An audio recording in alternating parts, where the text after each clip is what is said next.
Fire up your laser pointers, wargamers. It's time for the joy of wargaming with your host, John. Today, we're going to be introducing the channel and giving you some idea of what we'll be talking about and why you might want to tune back in for future videos. I've been wargaming since, well, almost 40 years now, ever since the day I walked into the Griffin bookstore in South Bend, Indiana, and saw my very first Ral Partha 25mm figure. Fell in love instantly and have been gaming ever since.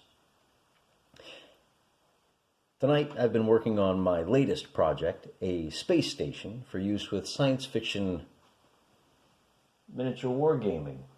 I love these 15mm figures. Let's see if we can get my camera to focus in on this. This is a Coruscant miniature. I believe it's from the line called the Grav Sled Crew. I also have some alternative armies. This is actually a Star Viking. I think you can just make out the horns on his head.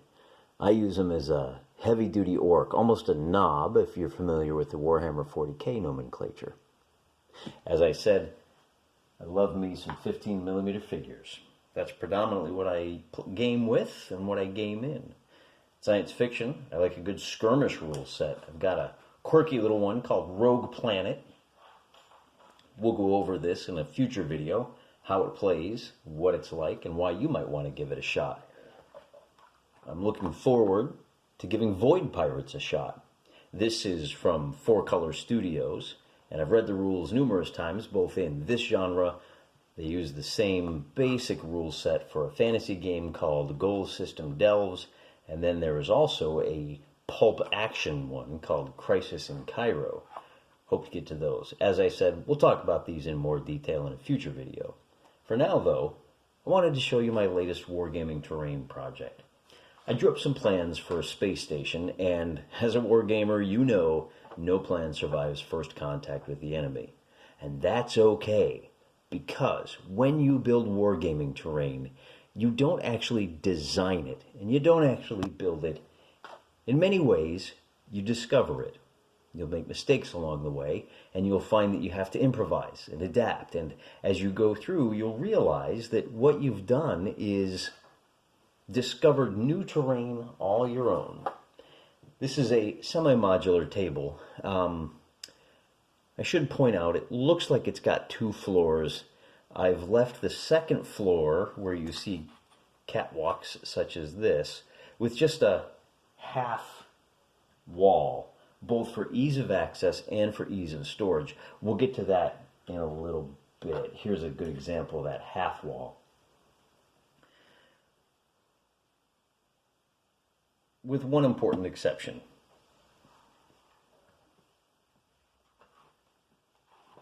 So here we have our entryway.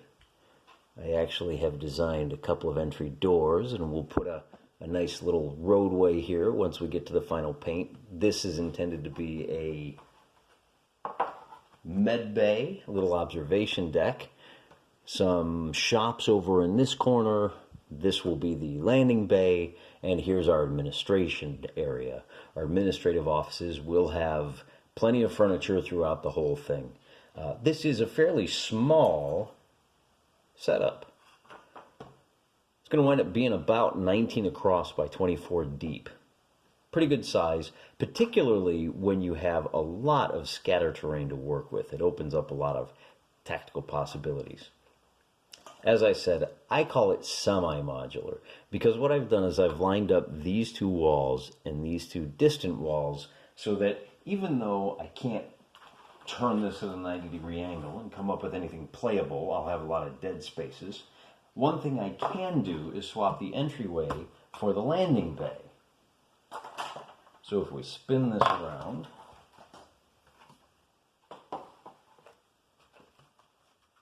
everything still lines up pretty good. So now you can go from entry into the administration or straight on through to the shops.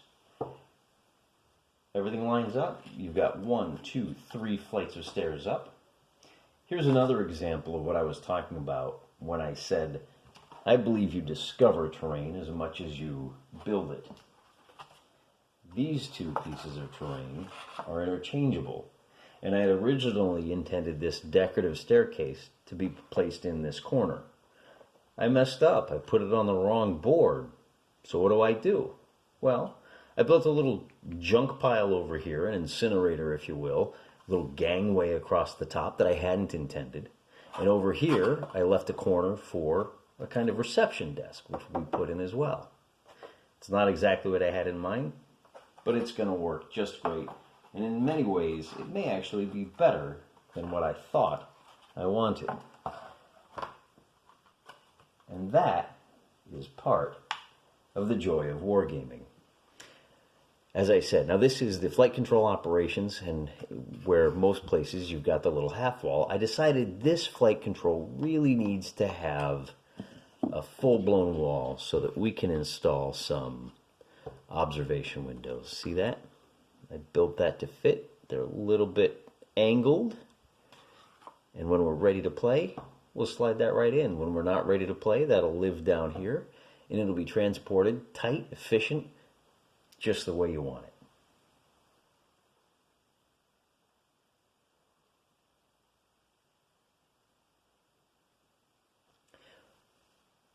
When I originally planned this, I had originally thought that I was going to build a super futuristic, clean and glossy, almost a cyberpunk style mall. There's a lot of little gaps in here. This little area becomes a closet when it's in this configuration, and it'll lead into this staircase when it's not.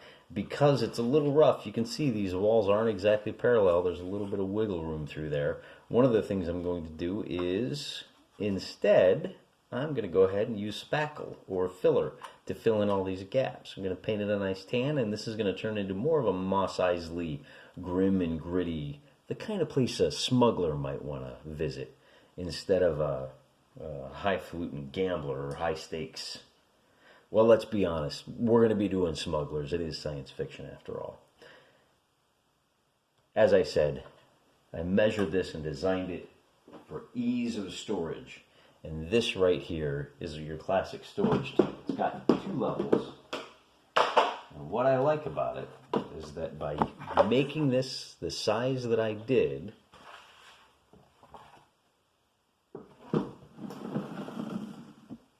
I can fit 2 of these.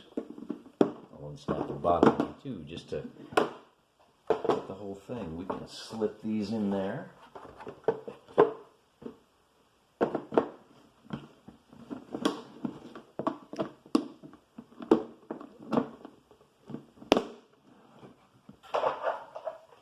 And now, when I travel to my local friendly gaming convention, the whole thing fits in a couple of neat little boxes. Isn't that great?